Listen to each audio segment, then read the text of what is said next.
If you were to read Dr. L.C. Woodman's sober and scientific treatise on the affair in the Michigan Medical News, you would know from its very tone that the facts recorded there, though they challenge the basic laws of nature, are nevertheless true. It is a strange and tantalizing account of a man who could not breathe.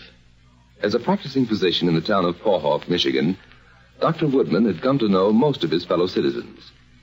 But he had never heard of Arthur Underwood, not at least until that day in early September 1882, when one of his patients mentioned the man and his extraordinary powers. Well, it's true, Doctor, I tell you. I saw him do it with my own eye. And I was standing right next to him, and I had my eye on him the whole time. All of which simply proves that his hand is quicker than your eye. But he didn't use his hands at all. I told you how he did it. And you examined the handkerchief before the experiment? Of course I did. It was just like any other handkerchief. And afterward? Well, there wasn't much left of it afterward. Just a few charred embers. But I looked at those, too, and I couldn't see anything unusual about him. Doctor, I tell you, the man's supernatural. Mm-hmm. Where did you say he lived? Out in the North Road. Got my horse and buggy outside if you want to run out and see him. All right. And I'll show you that he's nothing more nor less than an amateur magician. A half hour later, the doctor and his credulous patient mounted the steps to the porch of the Underwood home together. The doctor knocked at the front door.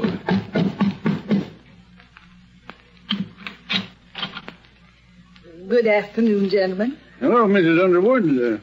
Your boy in? Arthur? No, he ain't. He's back in the woods doing a little hunting. The two men made their way to the patch of woods behind the house. And there, among the trees, his rifle slung over his shoulder, they found young Arthur Underwood. Arthur, this is Dr. Woodman. I've been telling him about you, and he's kind of skeptical. He doesn't believe you made that handkerchief burn the way you did. Oh, sure, Doc. I can make anything burn that way.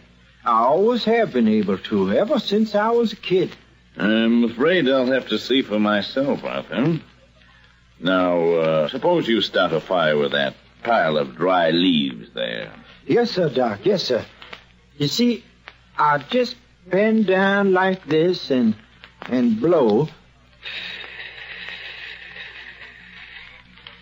And there's your fire.